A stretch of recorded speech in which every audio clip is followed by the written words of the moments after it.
नमस्कार साथियों। और पुरानी पेंशन को लेकर के एक महत्वपूर्ण जानकारी आ रही है कि पुरानी पेंशन जो है वो लागू कर दी गई है एक राज्य में। और जो पुरानी पेंशन है कर्मचारियों के लिए बहुत ही आवश्यक है, और किसी राज्य में नहीं बल्कि पूरे देश में, पूरे भारत में ये पेंशन, पुरानी पेंशन जल्द से जल्द लागू हो। तो क्या है और किस राज्य ने पुरानी पेंशन जारी कर दी है, देख लेते हैं पूरी जानकारी क्या है और किन शर्तों के अधीन जो है पुरानी पेंशन लागू की, वो भी देख लेते हैं। तो ये झारखंड सरकार का वित्त विभाग का बहुत ही महत्वपूर्ण आदेश है। पुरानी पेंशन योजना बहाल करने के संबंध में एक एसओपी जो है, स्टैंडर्ड ऑपरेटिंग प्रोसीजर जो है, उसे उन्होंने लागू किया है। और इसी आधार पर मध्य प्रदेश में भी और अन्य जो प्रदेश हैं उसमें भी पुरानी पेंशन लागू हो, क्योंकि अधिकांश जो प्रदेश हैं जैसे कि राजस्थान हो गया, छत्तीसगढ़ हो गया, पंजाब हो गया है, इसमें पुरानी पेंशन को लागू करने संबंधी जानकारी आ रही हैं। और शीघ्र ही मध्य प्रदेश वासी भी चाहते हैं कि मध्य प्रदेश के जो कर्मचारी हैं उन्हें भी पुरानी पेंशन लागू हो। तो ये जो आदेश है, जो एसओपी है, उसे हम देख लेते हैं। क्या है कि राज्य सरकार ने वित्त विभाग के संकल्प संख्या 518 दिनांक 9/12/2004 द्वारा लागू नई अंशदायी पेंशन योजना समाप्त कर राज्य कर्मियों के लिए पुरानी पेंशन योजना को लागू करने पर मंत्री परिषद द्वारा दिनांक 15 जुलाई 2022 की बैठक में पुरानी पेंशन योजना के तहत पेंशन भुगतान के निमित्त एक स्टैंडर्ड ऑपरेटिंग प्रोसीजर, जिसे हम एसओपी कह सकते हैं, विकसित किए जाने हेतु विकास आयुक्त झारखंड राज्य की अध्यक्षता में गठित समिति की दिनांक 25 अगस्त 2022 को संपन्न बैठक में कई बिंदुओं पर विचार विमर्श के उपरांत निम्नांकित एसओपी के बिंदुओं पर अनुशंसा की गई है। नंबर 1, वैसे कर्मी जो पुरानी पेंशन योजना से आच्छादित होना चाहते हैं उनसे इस आशय का शपथ पत्र प्राप्त किया जाना है कि उन्हें स्टैंडर्ड ऑपरेटिंग प्रोसीजर की शर्तें मान्य हैं एवं उनके द्वारा किसी प्रकार की अतिरिक्त वित्तीय दावा राज्य सरकार से नहीं किया जाएगा। वित्त विभाग द्वारा इस निमित्त शपथ पत्र का प्रारूप विकसित किया जाएगा। तो एक शपथ पत्र की बात कही जा रही है कि जो पुरानी पेंशन लेना चाहते हैं उन्हें एक शपथ पत्र देना होगा।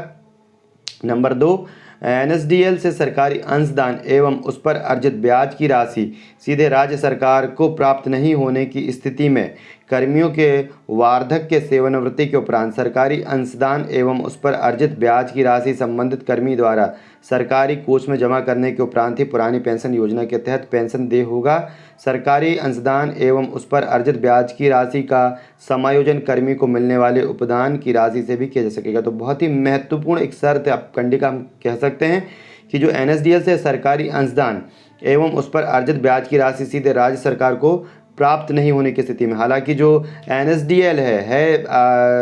गवर्नमेंट जो है, सेंट्रल गवर्नमेंट का एनएसडीएल उपक्रम है, लेकिन जो राशि कट रही है वो सरकारी कर्मचारियों की कट रही है और जिसकी जानकारी ना हम कह सकते हैं कि राज्य के पास में ना और ठीक से केंद्र के पास में ही है कि कितना कट रहा है, कितना मिलेगा, कुछ भी जानकारी नहीं है। तो यहाँ झारखंड जो सरकार है उसका ये कहना है कि जो एनएसडीएल से जो राशि जो जा रही है कट के कर्मचारियों की, तो वो जो राशि है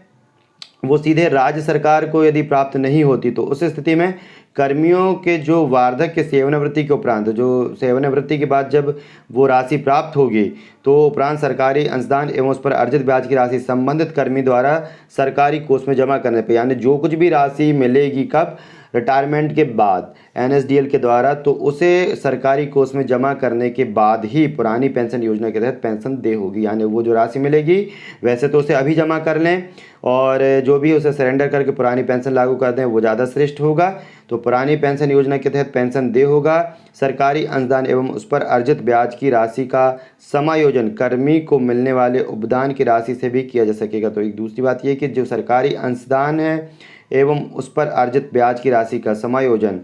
कर्मी को मिलने वाले उपदान की राशि से भी किया जा सकेगा। नंबर 3 है, एनएसडीएल द्वारा सरकारी सेवकों के अंशदान की राशि किसी भी स्थिति में प्राप्त न होने पर राज्य सरकार से दावा नहीं किया जा सकेगा। कि बहुत ही महत्वपूर्ण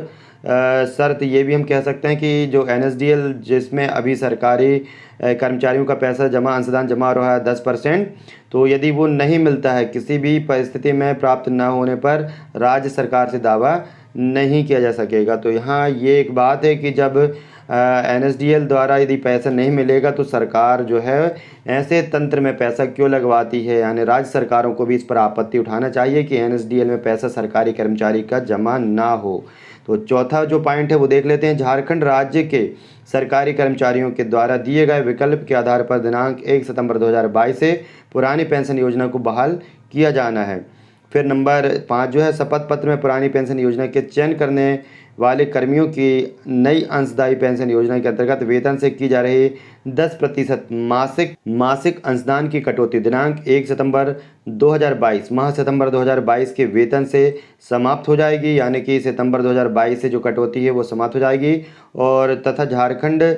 सामान्य भविष्य निधि अधिनियम के प्रावधानों के अनुसार मूल वेतन परिलब्धियों से कटौती की जाएगी, यानी पुरानी पेंशन में जैसे कटौती थी वैसी कटौती की जाएगी। नंबर 6, सरकारी अंशदान एवं उस पर अर्जित ब्याज की राशि एनएसडीएल से प्राप्त होने की स्थिति में भविष्य के पेंशनरी दायित्वों के भुगतान हेतु लोक लेखे के अंतर्गत अलग निधि में रखा जाएगा एवं प्रतिवर्ष गत वर्ष के पेंशनरी दायित्वों के निमित्त पेंशन निधि में निवेशित किया जाएगा और उस निवेश के संबंध में अलग से निर्णय लिया जाएगा। नंबर 7 है, एनएसडीएल से सरकारी सेवकों के अंशदान की राशि राज्य सरकार को प्राप्त होने पर मूल राशि एवं उस पर अर्जित ब्याज सरकारी सेवकों को दे दिया जाएगा। तो ये एक बात और आ रही है महत्वपूर्ण कि एनएसडीएल से जो सरकारी सेवकों के अंशदान की राशि है, तो जो सरकारी सेवकों का 10% कटता है, तो वो जो अंशदान की राशि वो राज्य सरकार को प्राप्त होने पर, जब वो राशि जो है राज्य सरकार को प्राप्त होगी, तो मूल राशि एवं उस पर अर्जित ब्याज जो है वो सरकारी सेवकों को दिया जाएगा एवं कर्मी को यह विकल्प दिया जाएगा। और एक विकल्प और भी मिलेगा, क्या कि वे मूल राशि को झारखंड सामान्य भविष्य निधि यानी जो जीपीएफ के खाते होते हैं उसमें जमा कर सकते हैं एवं उस मूल राशि पर ब्याज की राशि की गणना सामान्य भविष्य निधि खाते में जमा करने की तिथि से ही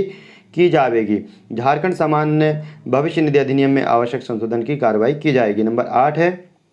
कर्मियों को भविष्य निधि लेखा संख्या आवंटन करने एवं नई पेंशन योजना अंतर्गत कर्मियों एवं सरकार के द्वारा जमा की गई अंशदान की राशि पर अर्जित ब्याज आदि का समायोजन गणना हेतु वित्त विभाग अंतर्गत भविष्य निधि निदेशालय नोडल कार्यालय होगा। नंबर 9 है, दिनांक 1/12/2004 से दिनांक 1 सितंबर 2022 तक के मध्य में सेवानिवृत्त कर्मचारियों के मामले। एक महत्वपूर्ण पॉइंट ये भी है कि जो व्यक्ति सितंबर 2022 के पहले और 2004 के बाद रिटायरमेंट हो चुके हैं, सेवानिवृत्त हो चुके हैं, तो उनके मामले में क्या होगा, तो ऐसे कर्मचारियों के मामले में भी पुरानी पेंशन योजना के अनुरूप उपरोक्त शर्तों के आलोक में पात्र सरकारी सेवक परिवारों को नियमानुसार लाभ देगा। तो ऐसे सरकारी कर्मचारियों को भी मिलेगी जो अभी 2004 से 22 के बीच में रिटायर हो गए हैं, तो उन्हें ये जो शर्त दी है, जो पैसा है जो हम कह सकते हैं एनएसडीएल का है, उसे सरेंडर करके और पुरानी पेंशन है उसको मिल सकती है। इसी जो नियम और जो एसओपी है उसके